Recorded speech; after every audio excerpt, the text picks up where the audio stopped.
Yeni bir videodan daha herkese merhaba. Ben Sefa Kandemir. Yeni Kia Soul, kutu gibi tasarımı ve özel boyutlarıyla ne küçük sınıf otomobil darlarına sizi hapsetmeyen ne de büyük SUV hacmiyle sizi zora sokmayan Soul, 2023 yılı için yenilendi. Hyundai tarafında yeni Kona ile aynı platformu paylaşan Soul'de bizi neler bekliyor? Düşük fiyatıyla satın almaya değer mi gibi soruların hepsine en anlaşılır şekilde cevaplarımızı bulalım. Videoya geçmeden önce bizi abone olmadan takip eden sevgili izleyicilerimize kanalımıza abone olmalarını, videoyu beğenmelerini ve sevdikleriyle paylaşmalarını hatırlatmak istiyorum. Şimdiden çok teşekkürler.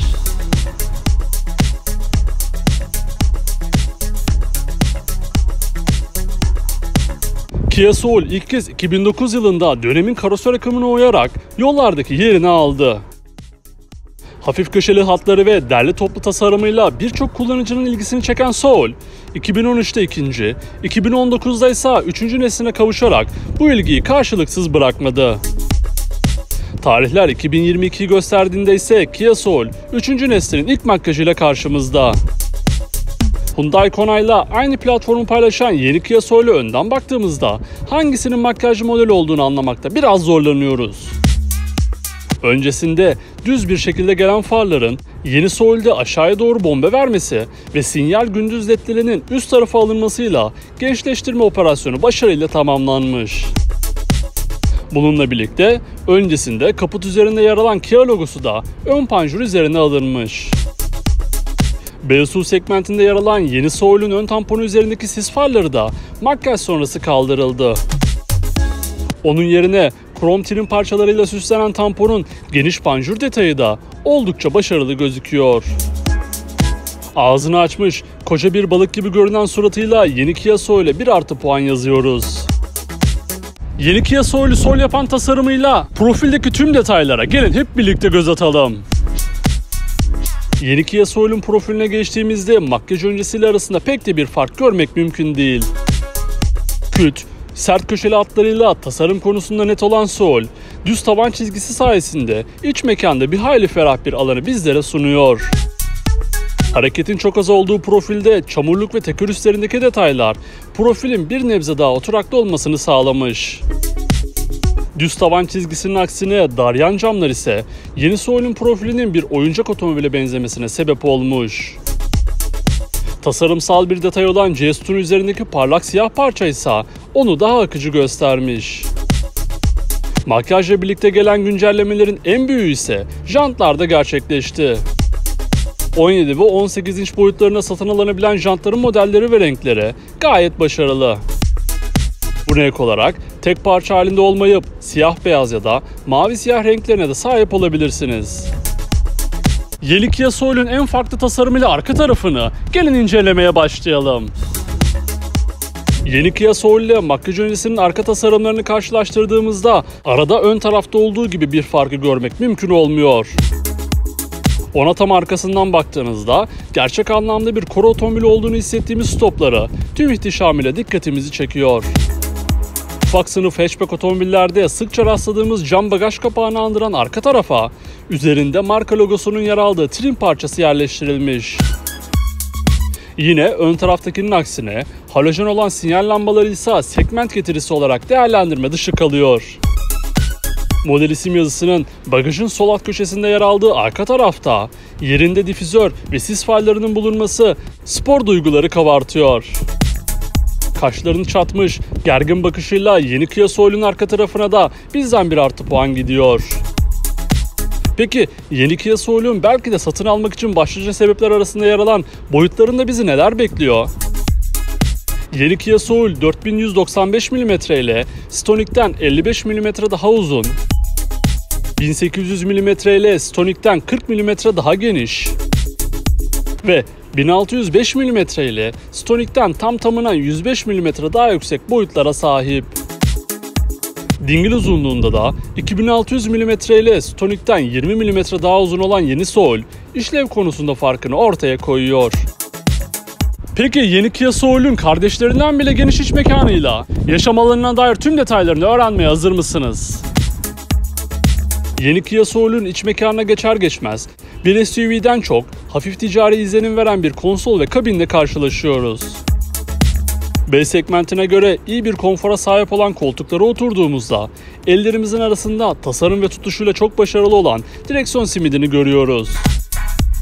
Dairesel formda olup iç detaylarında da bunu vurgulayan direksiyon simidinin gri parçası onu daha spor hale getiriyor. Bu spor direksiyon simidinin hemen arkasında ise 10.25 inç büyüklüğünde tamamen dijital gösterge ekranı bulunuyor. Siyah bir temanın üzerinde analog rakamlarla bezenmiş bu dijital ekranın gündüz performansı ve çözünürlüğü gayet iyi. Hafif yumuşak plastik kaplamayla kaplanmış konsolun ortasındaysa yine dairesel bir çerçeveyle korunan 10.25 inçlik multimedya ekranı yer alıyor. Etrafında kontrol tuşlarının bulunduğu bu ekranın da dokunmatik hassasiyeti ve ekran çözünürlüğü hoşumuza gitti. Üst tarafında havalandırma çıkışlarının bulunduğu konsol biraz demode gözüküyor. Alt tarafta ise manuel kumandalarıyla klima kontrol ünitesini görüyoruz. Orta konsolun girişinde cep telefonu koyabileceğiniz bir alanla birlikte USB bağlantı noktası ve 12 volt soket girişi bulunuyor. Devamında ise hafif kaba formuyla vites koluna yer verilmiş. Konsolun arkasına doğru ise yine bu segmentte daha fazlasını beklemenin zor olduğu manuel el freni bulunuyor. Onun yanında ise üstü açık 2 adet bardaklığı görüyoruz. Olmazsa olmaz kollama içinde de derin bir saklama alanına sahip olacaksınız. Kabinin genelinde sert plastik malzemelerin kullanıldığı yeni Soul tasarımsal olarak başarılı gözüküyor. Yeni Kia Soul'un arka koltuklarına geçtiğimizde uzun dingil mesafesinin meyvesini alıyoruz. Gerçekten geniş diz ve düz tavanının bir sonucu olan yüksek baş mesafesiyle ferahlığın tadına varacaksınız. Yüksek oturma pozisyonu sayesinde baldırların boşta kalmadığı arka tarafta uzun yolculuklarda daha uzun süre yorulmadan kalabileceksiniz. Bununla birlikte arka yolcuların konforu adına orta konsol üzerinde 2 adet USB bağlantı noktasına yer verilmiş. Yeni Kia Soul'un yüksek tavanıyla bagaj tarafında ise 315 litre hacim sunuluyor. Yeni Kia Soul'un şehir içinde ayrı, arazide ayrı seyir zevki sunan gelişmiş güvenlik ve sürücü yardımcı özelliklerini hep birlikte öğrenelim. Yeni Kia Soul'de Hyundai ile ortak geliştirilen sürücü yardımcı özellikleri kullanılıyor. Hyundai Kona ile aynı güvenlik özelliklerinin kullanıldığı yeni Soul'de radar sensörlerle ve kameralarla desteklenen önden çarpışma önleyici, özellikle otobanda yarı otonom bir sürüş deneyimini size sunan otoyol sürüş asistanı, sadece trafiği değil, navigasyonda da harita takibi yaparak aracın hızını yola göre ayarlayan adaptif hız sabitleyici, park sırasında önünüzde ya da arkanızdaki nesneye fazla yaklaştığınızda fren yapan acil park freni, uzun farları otomatik şekilde açıp kapayan uzun far asistanı, şerit dışına çıkmanıza izin vermeyen şerit takip asistanı ve çok daha fazla sürücü yardımcı özelliğine yeni Kia Soul'de sahip olabilirsiniz. Peki yeni Kia Soul'de bulunarak size hem performans hem de verim vaat eden motor seçeneklerinde bizi neler bekliyor?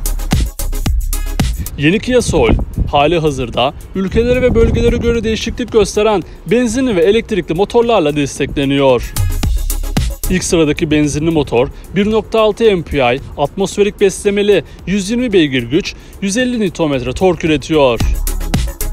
Ve 6 ileri manuel ya da 6 ileri otomatik viteste yönetiliyor.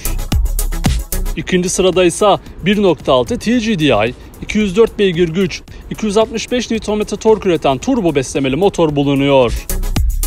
Sadece 7 ileri çift kavrama otomatik vitesle yönetilen bu motorun ortalama yakıt tüketimi 8.5 litre olarak kayda geçmiş. Benzinli motorların son sırasında ise 2.0 MPI atmosferik beslemeli motora yer verilmiş. 150 beygir güç, 180 Nm tork üreten bu motoru 6 ileri manuel, 6 ileri otomatik ya da CVT otomatik vites seçenekleriyle satın alabiliyorsunuz. Bu motorun ortalama yakıt tüketimi ise 9 litre dolaylarında. Son sırada ise yakın gelecekte Avrupa pazarı için sunulacak olan e-Soul elektrikli motora sahip model yer alıyor. 64 kWh bataryaya sahip olan yeni e-Soul, 204 beygir güç, 395 Nm tork elde ediyor.